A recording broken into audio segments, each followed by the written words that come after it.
Welcome everybody to the IISS and to the launch of the Military Balance 2025.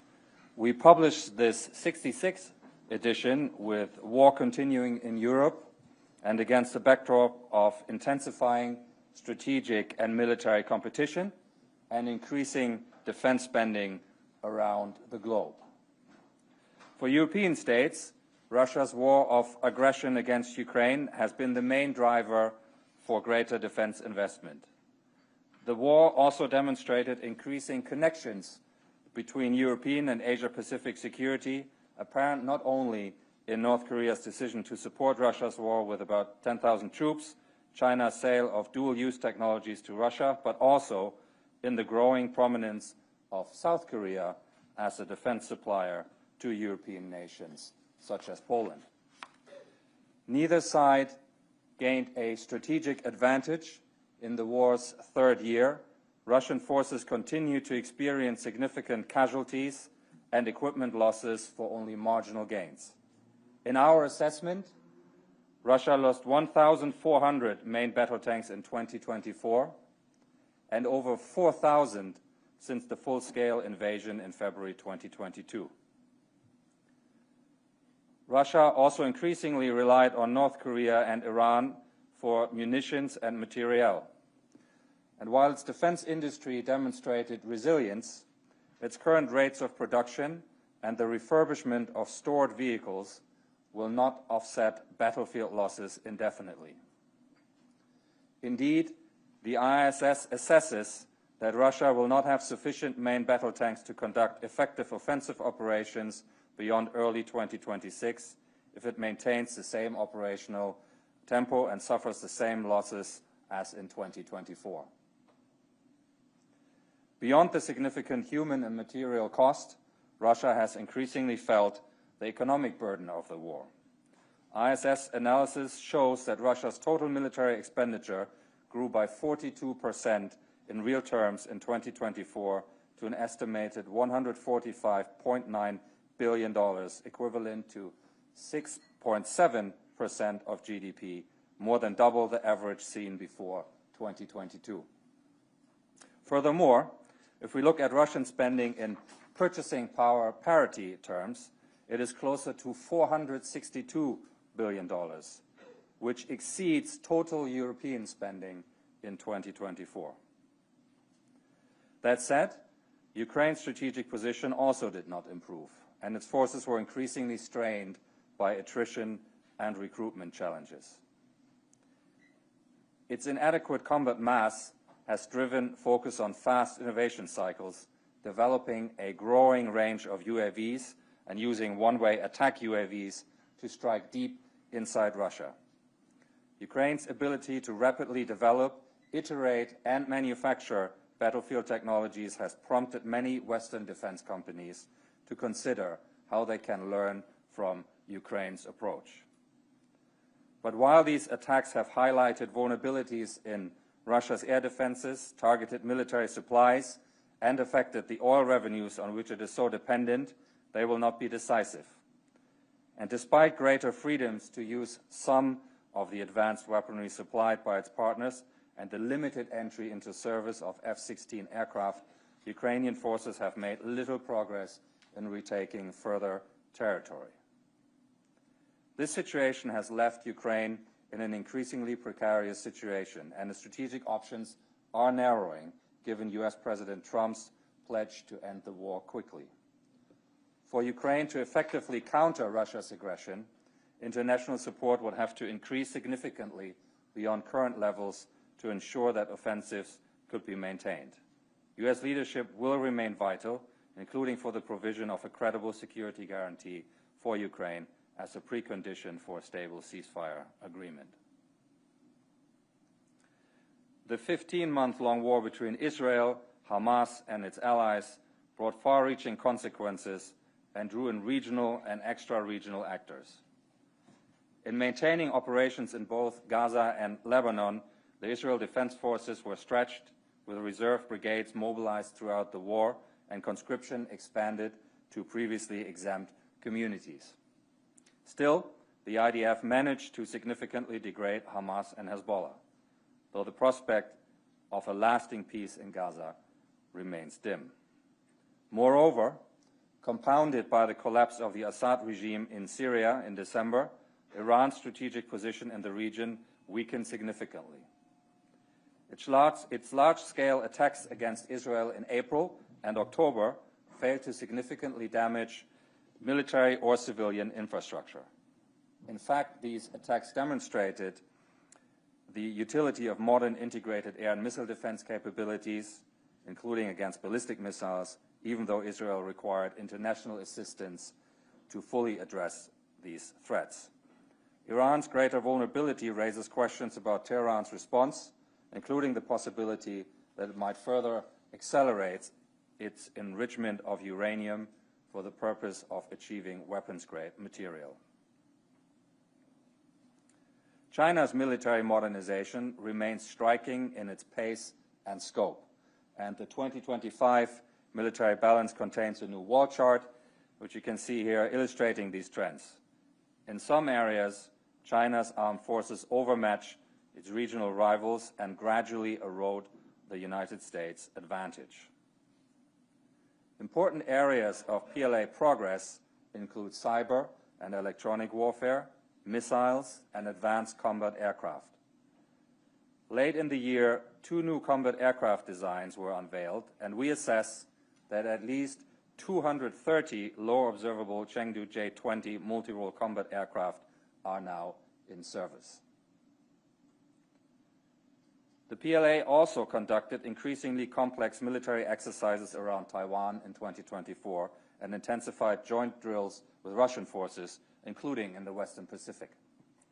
That said, ongoing corruption campaigns affecting PLA senior officers and the decision to restructure the Strategic Support Force indicate that the PLA is still in the process of becoming a military that is capable of integrated joint operations at scale. In response, several Asia-Pacific powers have pressed ahead with modernization and procurement efforts and thought to increase their defense industrial cooperation. For instance, Japan committed to fundamentally reinforce its defense capabilities, based more capabilities on its southwestern islands close to Taiwan, and pursued new standoff missile systems.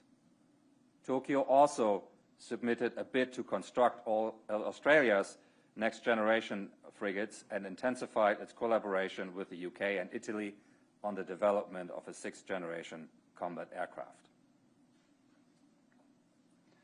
In response to the deteriorating security environment, 2024 saw increases in defense spending in all regions bar sub-Saharan Africa. Global defense spending rose from $2.24 trillion in 2023 to $2.46 trillion in 2024, constituting a real terms increase of 7.4%. European defense spending increased for the 10th successive year, surging by almost 12% in real terms, with modernization and recapitalization still the major focus of uplifts. The average allocation to investment within European defense budgets is now 30% compared to 15% a decade ago, although much of this shift is evident in procurement rather than R&D. The 23.2% growth in Germany's defense budget made it the 4th largest in the world in 2024, outspending France and the UK, while Poland climbed the ranks to become the 15th largest defense spender. But defense spending in Europe remained inconsistent.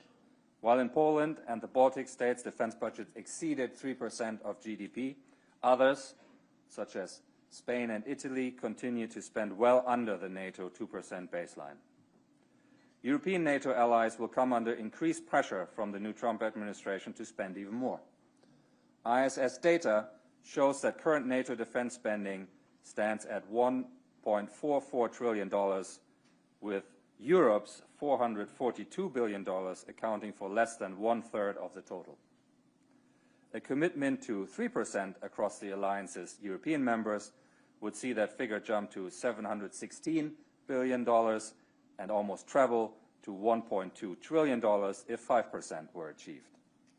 Such increases are unlikely given that the major concern in Europe is the sustainability of current defense spending increases at a time of significant fiscal pressures across the continent. Steady growth continued in the Asia-Pacific, reaching 5.4% in real terms, although this was somewhat bolstered by the 7% growth in China spending. Indeed, persistently higher growth rates in China compared to the wider region mean that its budget accounted for 44% of the region's total in 2024, up from 38% a decade ago. While the region's share of global spending fell, it remained above Europe's. Lastly, budgets in the Middle East and North Africa grew by nearly 10%, driven mainly by a 73% real terms surge in Israeli spending. After being caught back-footed following the outbreak of the war in Ukraine, the defense industry in the West struggled to increase production quickly, and challenges remain, notably around workforce shortages, supply chain bottlenecks, and still nascent order books. A range of disruptors who have entered the sector over the last decade, such as Anduril in the US and Helsing in Europe, have been quick to point to these difficulties as proof that a new, more agile approach to delivering defense capability is needed. In 2024, members of this new cohort of players unveiled systems intended to address pressing concerns for military, such as loitering munitions and autonomous systems. They received significant investment from the private sector, with Anduril's latest funding round in August valuing the company at $14 billion. These firms' order books remain relatively small, but the support they seem to have and their promise to quickly innovate and to rapidly scale production is challenging traditional defense primes over how to adapt amid a groundswell of support excuse me, in the US and Europe for innovation in defense and embrace of a Silicon Valley-like approach. To conclude, the fragile security environment highlighted in these opening remarks places a premium on the provision of accurate and impartial defense information. This work remains vital to the mission of the IISS. The 2025 military balance that we launched today and the open source data in our Military Balance Plus database is a major contribution to understanding strategic and military dynamics in over 170 countries, military spending around the world, defense procurements, as well as deployments and exercises. And with that, I will close and invite you to ask questions. We have a panel of experts here, many of them known to you, contributors to the military balance, and we're joined also by a couple of other IISS colleagues who will help address your questions. We also, I should say, have an online audience who also have the ability to ask questions, and my colleague Hugh here to my immediate right will keep an eye out for those questions, so we might take a mix of questions in the room and from the online audience. And once a microphone finds you, it would be great if you could quickly introduce yourself and let us know your affiliation. So with that, I'll open the floor for questions. So I've got a question over here. Hi there. I'm Lucia McKenzie. I'm a data journalist at Politico. I have a question about the statistic you gave on Russian military expenditure, that it has now, in purchasing power parity terms, slightly exceeded Europe's overall defense spending. Could you elaborate on whether that's been the case for several years or a long time, or if this is just a result of the war in Ukraine? Thank you. Thank you. Thank you very much. Fenella, can I ask you to take that? Thank you for the question. The PPP comparison is important to make, just to take into account the lower domestic input costs that Russia has. It's a difficult comparison because it would not be suitable to make the similar conversions for European spending. But it's a good indicator of why Russia is able to fund so much more with a seemingly smaller budget in US dollar terms. So the PPP figure is matching European defence spending in dollar terms. This hasn't been the case previously. It really is the result of remarkable growth in Russian defence spending. We had 18% in 2022 and 23, and obviously the 42% figure that we've had in 2024. 2025 growth looks to be a bit more moderate, closer to 15%, perhaps reflecting the fact that the tempo at such a high rate of tempo can be quite difficult to maintain, certainly in terms of wider economic issues now facing Russia. But I think the pace of growth, the scale of industrial reform and the reorientation of spending has been remarkable. But that's not to say that the challenges facing Russia's defence industrial output, for a start, aren't significant. Thank you. Thank you very much. And if we can, we have a question there. Yeah, right there, and then we'll come to the front. Thank you. Good morning. Thomas Harding, the security editor for The National. Just to embellish on some of the points you made, you're saying that the Ukraine casualty figures are significantly higher than we've previously thought.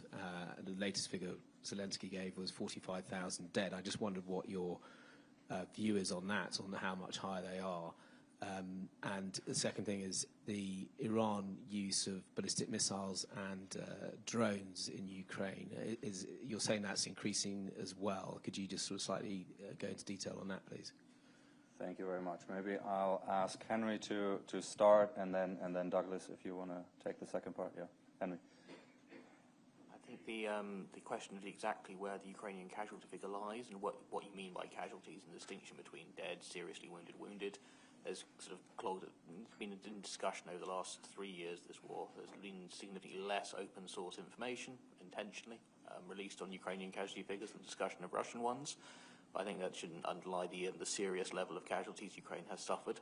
And even if it's not using manpower at quite the same rate Russia is in its infantry-intensive offensive operations over the last year, it has also seen a significant uptick in its own casualty rates. It's simply in the question mark of defending against such a significant sustained attritional campaign by Russia.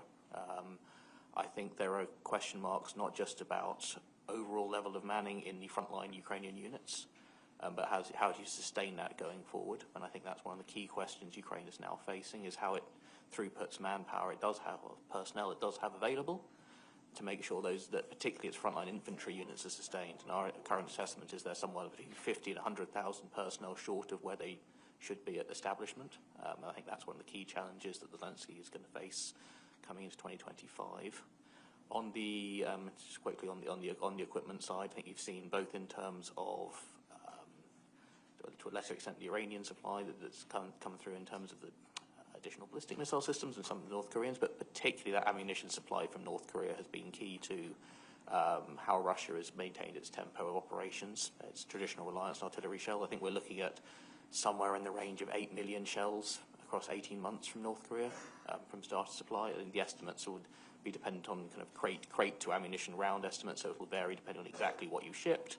But that's something in the region of almost double what Russia's annual national output would be over a 12-month period. And it gives you a sense of how important North Korea has been in terms of material supply to Russia's war effort. Douglas, do you want to? Yeah, Thomas, just on the uninhabited side of the house, obviously the Russian Goran is a clone of the Iranian Shahed. They're boosting manufacture. There looks like to be additional manufacturing sites being put together. It's predominantly used as a decoy. Over half of them seem to be simply decoys, but that doesn't mean that your defences can ignore it. You've got to be pretty confident it's a decoy before you leave it alone. Thank you very much. If we can come to the second row and then all the way to the front. Gentleman over here.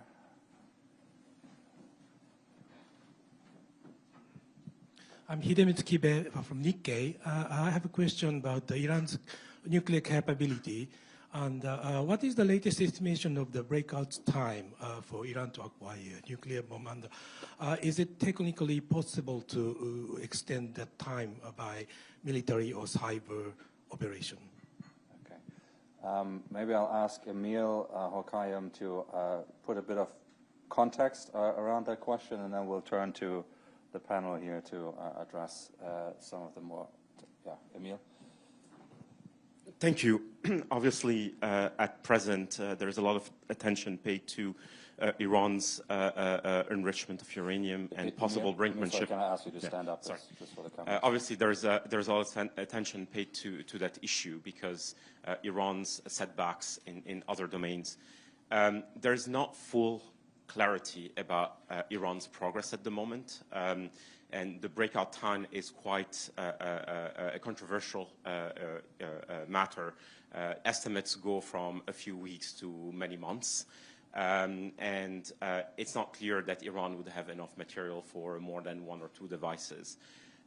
So, 6 months is, the 4 to 6 months is the estimate that's out there, provided that Iran makes that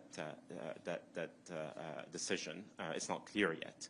This is going to be the year where Iran will have to consider to what extent to push on the nuclear front. Thanks, Emil. Do we want to add to that here? Yeah?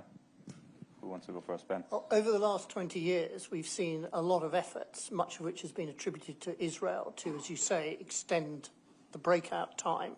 And that's include targeted killings of nuclear experts and engineers, some of which have been quite innovative. It also included the Stuxnet cyber attack. You can be quite certain that Iran will have greatly strengthened its cyber defences. And I'd imagine that Israeli intelligence is as active in Iran as it's always been. Douglas, did you want to add as well? Yes, just very briefly, obviously alongside the device, you've got to think about the delivery mechanism and the packaging, neither of which are easily done, so they obviously add to the timeline as well. Thank you very much. So let's take a question here in the front. Yes, right here. Peter Apps, Reuters. I mean, lots of really interesting stuff here. I'm struck by this idea that if the Ukraine war continues for another year, Russia will run out of tanks and Ukraine will run out of people. But to sort of take it up one level, Russia, if it's able to maintain the spending, is outpacing Europe. China is outpacing Asia. And we haven't talked about the US so far, but particularly Pete Hegseth, the new Secretary of Defense, seems to be talking very clearly about prioritizing homeland defense, the border, putting a lot more US military, whatever Iron Dome might look like for the US, which I get the impression is probably more a counter long-range missile shield than a short-range. I'd really like Douglas's thought on that. So I guess sort of three questions to Ben, Meyer, and Douglas. Ben, I mean, what does Europe look like in that environment where Russia is, particularly if the fighting stops this year and the Russians don't run out of tanks? They're presumably in that case going to build a lot more tanks very quickly because they're not going to be using them up in the same kind of way. And that outpacing European production is going to continue. Meyer, obviously the same question, more in the naval space in Asia. And Doug, what do we actually think the Americans want to achieve with this shield? And to what extent does that allow them, as potentially with the SDI in the 1980s, which worried Thatcher a lot, to pull away from the rest of the world?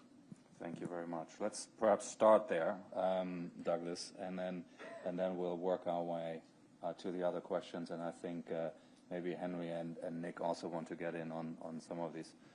Douglas. Sure. Thanks, Peter, for the question. Obviously, Iron Dome, as you mentioned, it sounds more like SDI Mark II. So you then have to ask what level of protection do the Americans actually want to pursue? Once you know that, what do you actually think is achievable? Obviously, there are a variety of views, as we saw with the first time round the Houses, on just how well you can protect and who you're trying to protect against. A limited strike from a small country you can probably deal with.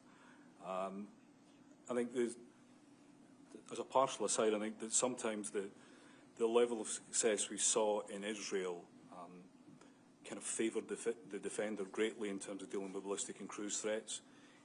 You were defending a very small footprint. You kind of knew where the systems were coming from. Obviously, trying to defend continental US is a completely different issue, far, far harder.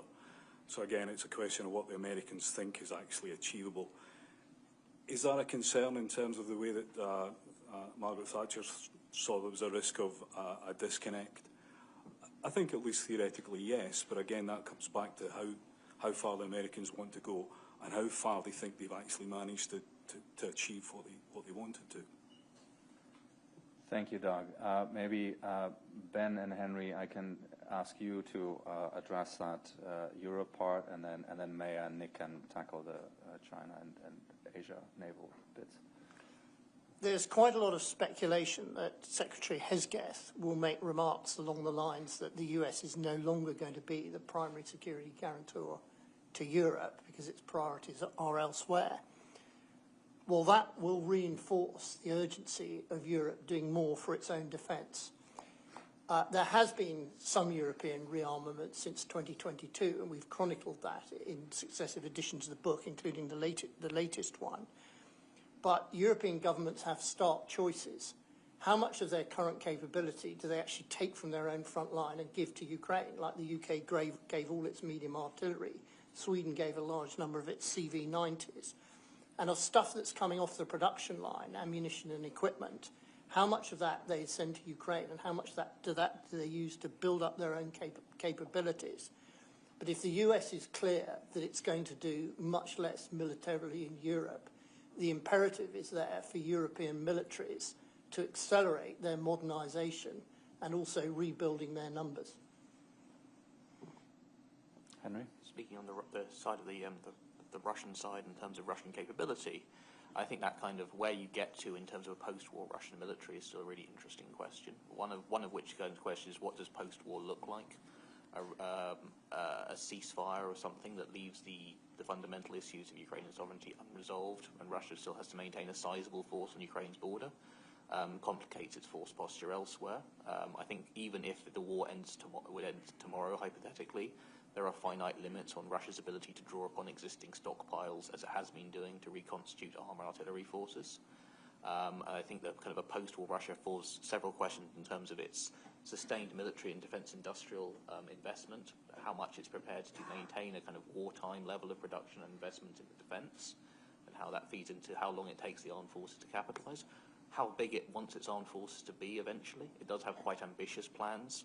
It's been talking about, during the course of the war, for a post-war force significantly larger than it went into the conflict with. Ostensibly a kind of a return to a Soviet-style sized armed force for Russia, with obviously a smaller resource base to start with, and test something that we really haven't seen them do very much of on the armoured vehicle front, which is new build. At some point in this, to build out this force, Russia is either going to have to significantly expand its new build production of armoured vehicles across the board if it wants to maintain an armoured force, rather than a very infantry-heavy kind of equivalent to what it's currently using, or in some way or shape or form find a way of importing capability from elsewhere in the world. I think those are two things that we haven't really seen a kind of a clear answer to from within the Russian establishment about where they're planning to go with that at the moment. Thank you very much. Who wants to start, Nick or Maya? Nick, do you want to kick off on this one? Yeah. Yeah, I'll kick off on the China-US balance, if you like, particularly in the context of the naval and maritime space. And as we're recording in the book, the Chinese naval modernization continues apace, with probably significant deliveries recently, not least in the amphibious shipping space, but also the expectation of significant submarine capability uplift going forward with new designs coming in. That's all based and is being fueled in significant ways by a very significant broad Chinese shipbuilding industrial base, and this has become part of the issues around the United States' efforts, and particularly those of the US Navy, to respond to this. And it's been clear for some time that the US and the US Navy has been challenged in its response, and we've seen this in the way that plans and ambitions have evolved. That has focused a significant degree of concern and attention on the US in industrial base and capacity, and trying to move the needle on that with significant investments, but it remains a challenging issue going forward, clearly, and one that one would anticipate that the new administration will focus significantly on. There are delays in a significant number of programs, capacity bottlenecks. Submarines has been highlighted, particularly in the context of support for the AUKUS program, but also delivering US Navy capabilities. Those remain challenged and challenging, and will be, I think, a focus further concern, but also in the context of the balance of capabilities going forward, and where the investments and focus on providing new capabilities are concerned between immediate concerns. And we've seen in the recent events globally, from Europe through to the Middle East, that the US Navy has shown, once again, its unique capabilities as far as being able to deploy and provide force on a global scale, but it has clearly stretched their capabilities, and balancing the required investments and the focus on industrial-based development, on providing for the longer term and modernization and building capability in the longer term, and sustaining an operational fleet in the immediate next few years will be another key area of concern, I think. If I can add a few more points on the China side to that, completely concur with what Nick said. There's also, of course, experimentation that's happening in China, not just in terms of building out in vast quantities its surface fleet, but also, of course, in terms of its uncrewed vessels and experimentation there, undersea as well as surface. So in that sense, there is a lot happening in terms of China's maritime capability. China's shipbuilding merger was confirmed last year through an asset swap, after a number of years of it being talked about. So that's finally come to a close.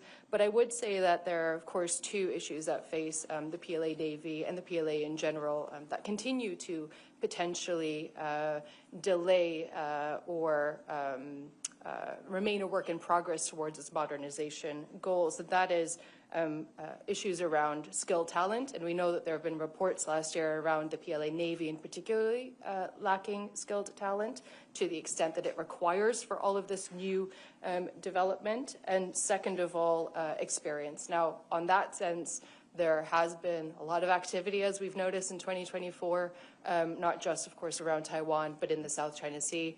How much further afield we see the PLA Navy practicing and exercising alone or in partnerships is also something to watch. Yeah, thank you so much. We'll take one more question here in the room, and then I'll ask you to maybe pull out two or so from the online groups.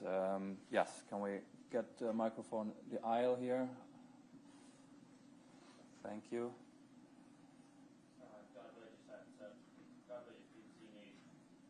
Can the UK defend itself against a ballistic missile attack?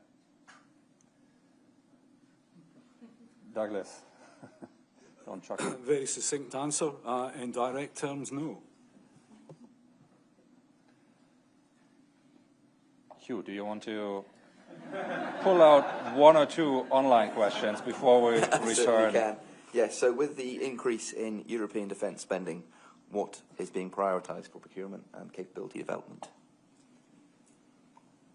Sure, if I just jump in terms of the overarching trends, where we're seeing that reorientation, as Bastian said, in top-level spending. A lot of that is procurement rather than R&D. R&D budgets haven't actually increased as an allocation. It's still around 2%, and it's really a handful of countries in Europe that are accounting for the majority of R&D spending in Europe. All of this funding is going, all of this increased funding is going on major recapitalisation efforts, major programs. We're seeing some countries spending in excess of 40% of their budget on recapitalisation. And a lot of this is obviously to do with the replacement of munitions, but also the uptick in capabilities required in terms of urgent operational requirements. So if you consider countries like Poland, the types of capabilities that they are acquiring are really in line with the urgent threats that they're facing within their procurement budget.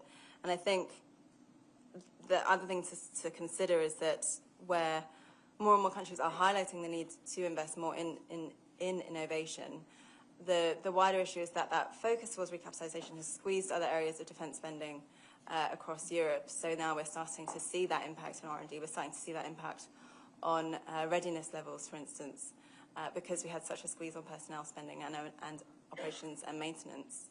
But I think, yeah, if we hand over to my colleague Tom to discuss the specific capabilities. If we can get a microphone to Tom, and Doug, I'll put you on notice that you have a chance now to add 2 more sentences about integrated air and missile defense as procurement priority. Tom. Thanks. Just on what the European countries have been procuring, there's been a surge in procurement spending over the last 3 years, as Fenella mentioned. A lot of that has gone on armour, artillery and air defence, areas that have been underinvested in the decade previously.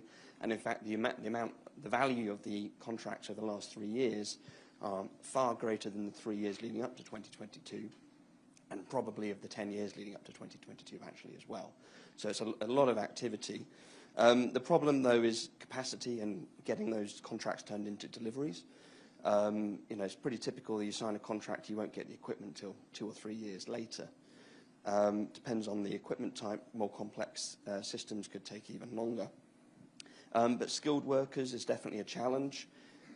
Supply chain that shrunk to meet a reduced demand, that's definitely a challenge as well. But also in Europe, which is a separate problem to what they have, and they don't have this problem in the US, is the attitude to defence, where there's still scepticism about the value of defence, and getting funding for defence companies or even permission from local governments to build factories is very difficult in some places because they just don't want the defence business there. So in those areas, there's still a lot of change to make. Thank you. Thanks, Tom. Douglas, do you want to perhaps expand a bit on your one-word answer from before in this context of the additional question? Sort of, to go back to that question about BMD, the UK cannot defend itself against a ballistic missile strike. Not really. You would have to think a little bit about the kind of nature of the threat, what the weapon was. But against a concentrated ICBM and SLBM strike, absolutely not. The UK does not have that capability. BMD generally is a wicked problem. That includes the US, although obviously has the capacity and the funding to do much more about it than the UK. And in the European context, it remains an issue as well within the wider kind of spread of integrated air and missile defence. IEMD is an ambition in the European context. It's not a reality. Thank you very much. Nick, I think you had a few naval points to add, and then we can go to just in the context of where we are now and where we may be going in the future. Such missile defence capabilities as the UK have includes the Type 45 destroyer force. Now, as Douglas suggested, one needs to contextualise your question in terms of what types of ballistic missile one is talking about and what types of threat and scenario. But as has been shown in the Red Sea, both with UK and other European deployments, there is a limited anti-ship ballistic missile capability that has been demonstrated, possibly slightly beyond the formal specification that these ships already have. But there is also a ballistic missile capability development path for the Type 45s, which will at least enhance the sea-based capability to deliver against a limited ballistic missile threat. And in the longer term, into the next decade, there is already the beginnings of thinking on a future replacement for the Type 45s. shorthand for that is Type 83, and I think there will be, not least because it will represent an increasing threat in the naval space, but more generally as well, there will, I'm sure, be an increased emphasis on ballistic missile capability defence for those successor vessels, and that is also already part of the ambition and part of the procurement ambition for a number of other European navies that are also looking at replacement vessels. Thank you very much. Ben, did you have something on the land side to add? It's not just for the defence of mainland UK, but it's for the defence of UK forces that are deployed on expeditionary operations. The UK has only that very minimal shipborne capability. Now, if you put this to someone from the MOD, they'll say, but the UK will be working with its allies and will be part of NATO.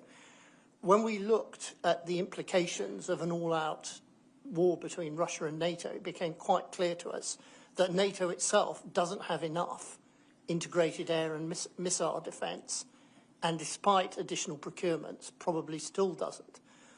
I think there's a wider political issue as well. If we'd been having this meeting 80 years ago, we'd have been in a city under attack by conventional ballistic missiles and cruise missiles.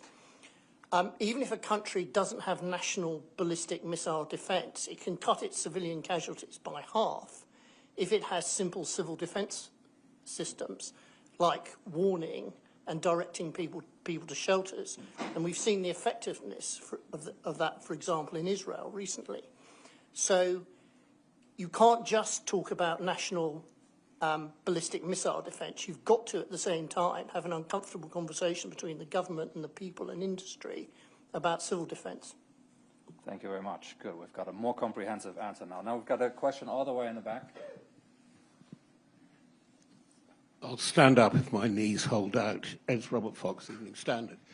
I do detect a large elephant in this room. Possibly it may turn out to be a grey rhino. I'm up with all the buzzwords, or even a black jellyfish. SDR and its implications.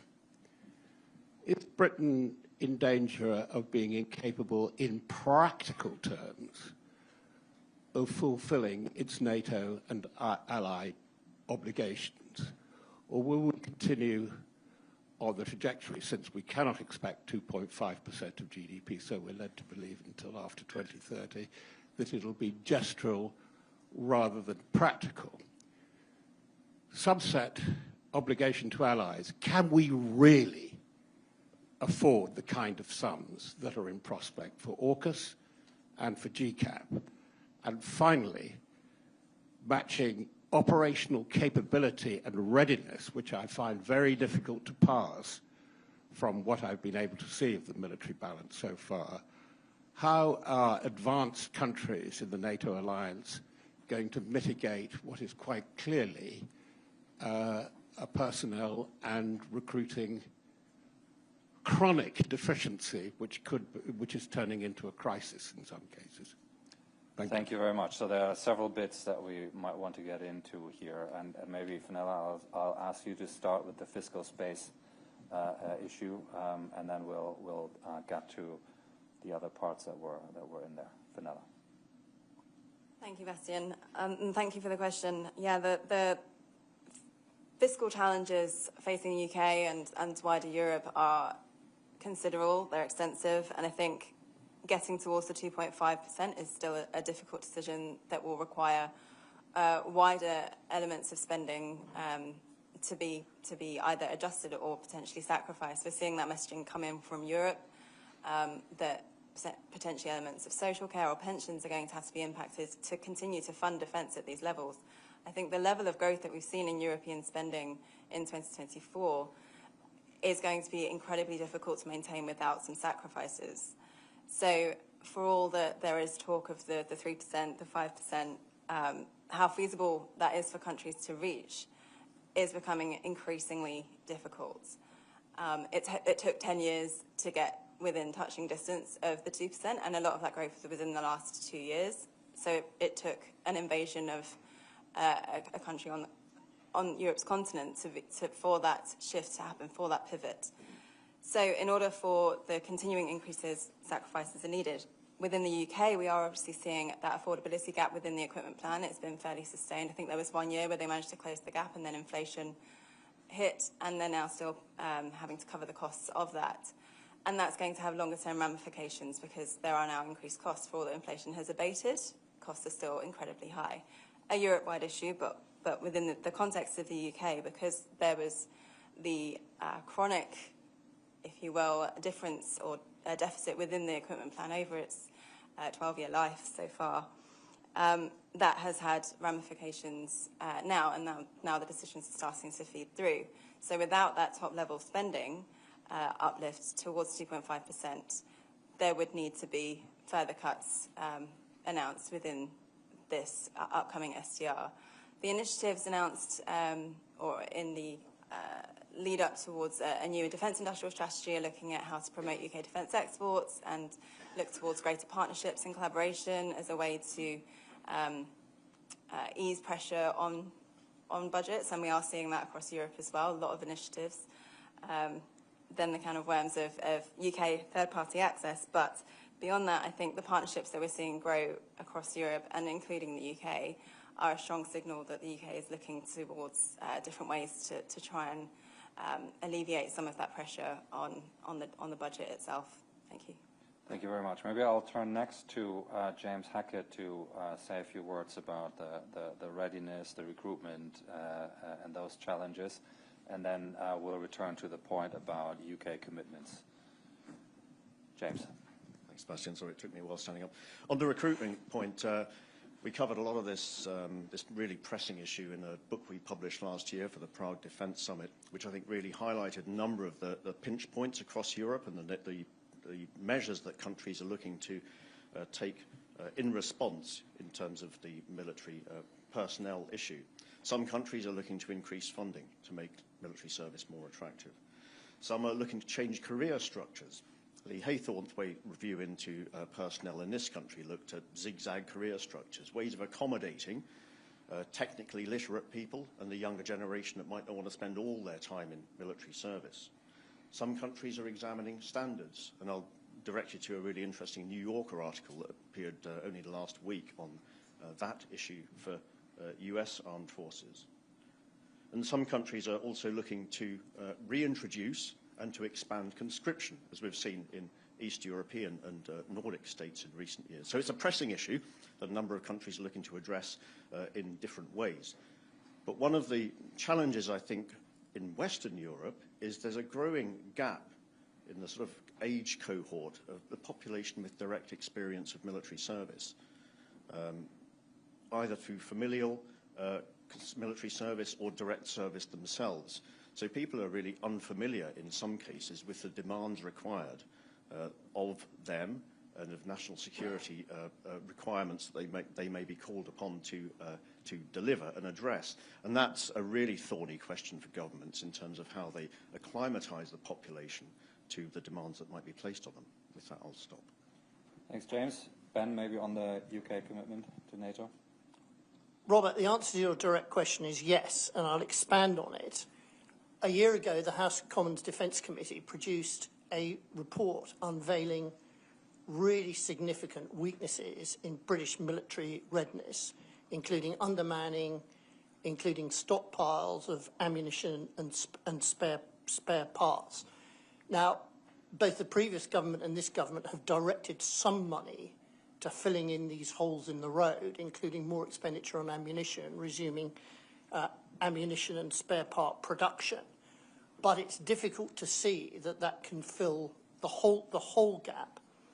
And this was endorsed, in a sense, by John Healey, who basically said, whilst the British Armed Forces can do operations of the sorts they're doing, including those in the Middle East, they're not capable of fighting a war. And my judgment is that if a British force at, say, medium scale is dispatched to a high-intensity conflict against a peer or near-peer opponent, the British force would take more casualties and take longer to achieve its mission than, say, a US force. And, of course, the US probably know that with reduced British military influence in Washington, D.C. as a result. So what is to be done? Well, there is a choice between what the army calls fight tonight. So, you know, having the force as ready as it can be in the short term to conduct military operations, or fight tomorrow, which is long-term investment for the future. And obviously the Global Combat Air Programme and the IISS submarine programme is very much fight tomorrow. Very difficult judgments for the Ministry of Defence and the government to make. There are a couple of key known unknowns, Robert. One is, by what date does the government require the British Armed Forces to be ready to fight war? Because if it requires it to be ready to fight war in the short term, then a hell of a lot of money needs to be put into filling those short-term capability gaps. But the longer out that objective to be able to fight war, the more money can go to the fight tomorrow issue. But I'm afraid it's my judgment, based on all these the experience, that even with an increase in the defence budget to 2.5%, there is insufficient money there to sustain all the capabilities that Britain wants to sustain, particularly in terms of meeting its NATO commitment. So there's one other sort of inconvenient question that needs to be put, is to what extent does this particular government consider that investing in defence in terms of its people, equipment and activity is an act that supports its main objective of national growth? Thank you very much. I just wanted to see whether there are any brief additions to this. Otherwise, Douglas, did you want to? Yeah? Yeah, I mean, just directly on GCAP and the Global Combat Air Programme. I mean, in a sense, Robert, you can ask, can we afford it? I think you can turn the question around almost, and can we not afford it, at least in terms of the capability requirements that we're going to be looking for in the 2040s, when the threat environment then is going to be much worse than it is today, and it's bad enough today. So from a capability perspective, you need to do something, be it GCAP or be it something else. From an industrial perspective, it is a kind of watershed moment for the UK in terms of defence aerospace. If you don't have GCAP, what do?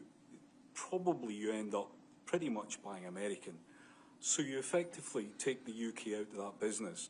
If you look at the government's prosperity agenda, GCAP plays into that.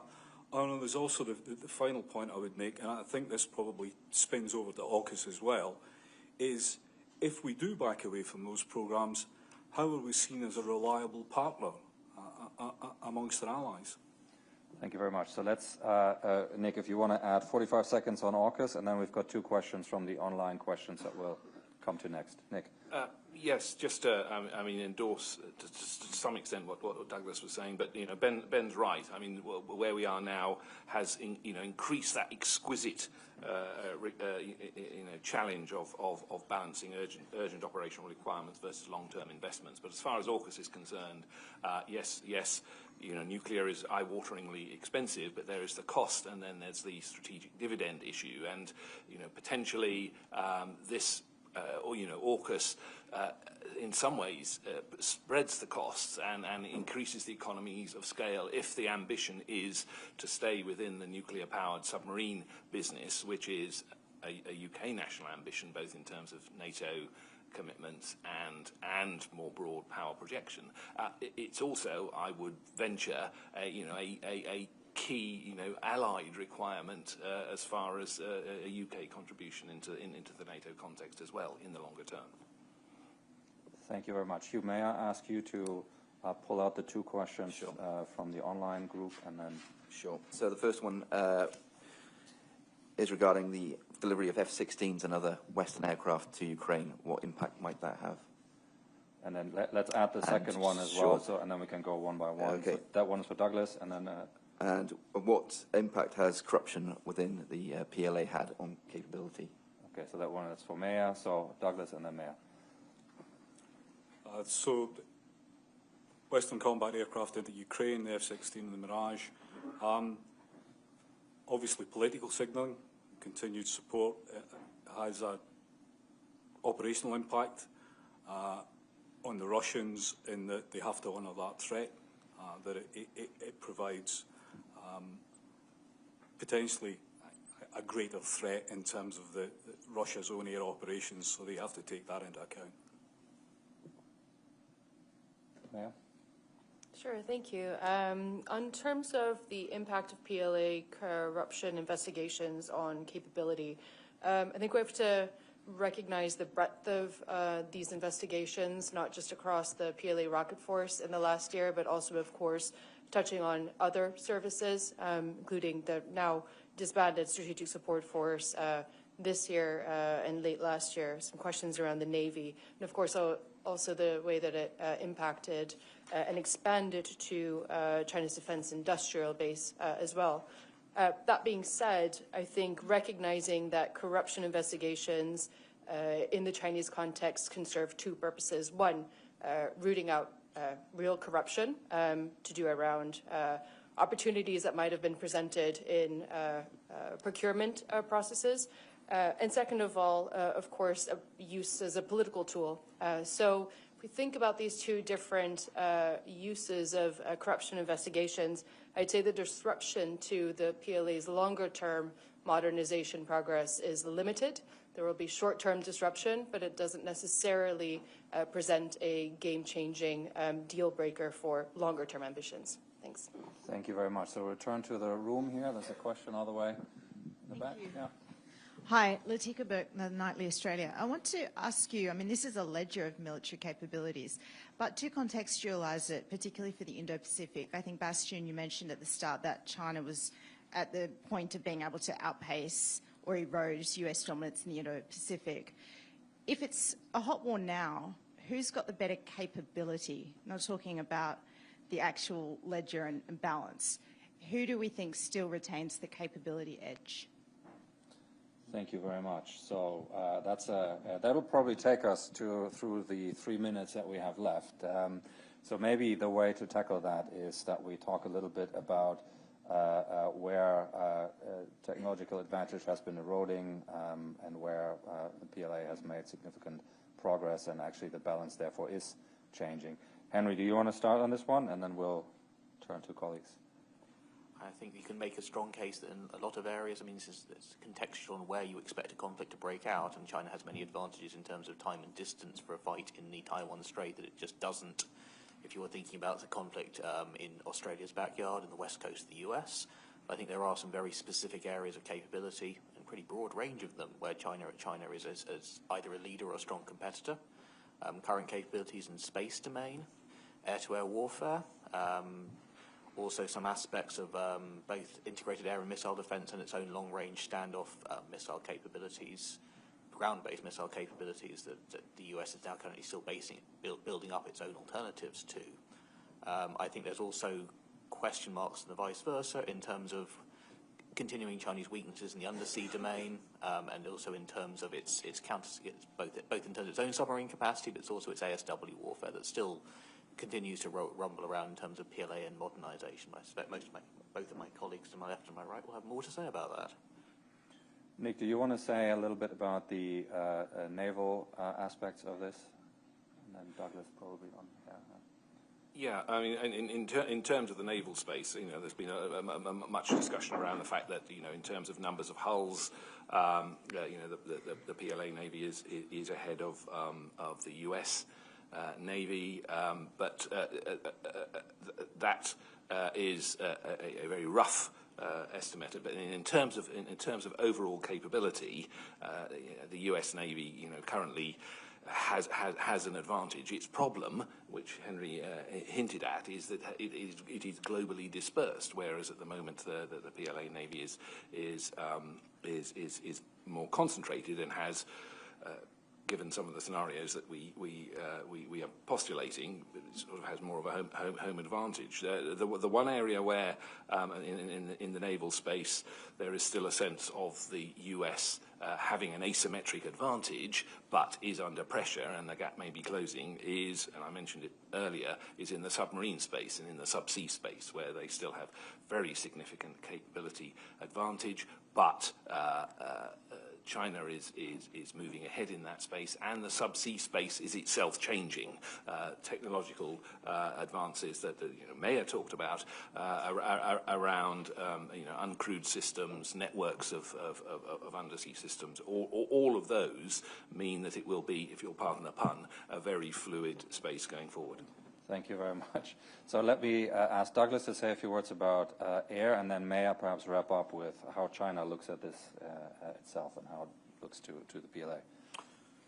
Yeah, very briefly on the air side of the house, has the absolute gap closed between the USAF and the PLAAF? Absolutely.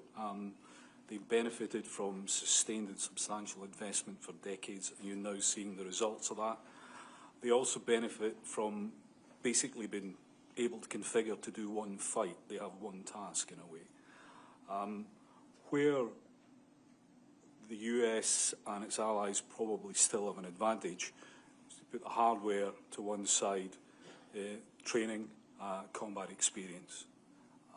Obviously, it's an area which, thankfully, the Chinese haven't had a great deal of combat experience recently. Thank you. Thank you. Maya. That's a really nice segue, Doug, because that's exactly what I was going to say in terms of how the PLA regards itself. And that ledger aside, I mean, just even thinking about the ledger, the way that I think they would describe themselves is probably untested. And so that in of itself is perhaps a deterrent from a PLA perspective and a CCP perspective. But that experience part, the softer angles of PLA modernization are still very much a work in progress. And it's not just, I think, about the kind of real-world combat experience that they're lacking, but also testing things like command and control and how they work in not just crisis, but conflict situations, whether or not exercises and drills are expanding at the rate and to the scope that they are required, to what extent integration between the services and across the now 4 support arms is in fact in place and successful. And lastly, I think the question that we also need to ask when we look at this ledger and areas where the PLA might still have weaknesses or deficiencies compared to Western militaries is whether or not we actually think that that is still a deficiency or whether the PLA plans to fight in a completely different way. Thank you. Thank you very much. That concludes the Military Balance 2025 launch. Thank you very much for joining us here in person, and also thank you for those who joined us online. I hope you all find the Military Balance very helpful and useful in your work. There is, of course, also a database, the Military Balance Plus, that always has our very latest assessment on all of these questions. Thank you very much. Have a good rest of the day. Thank you.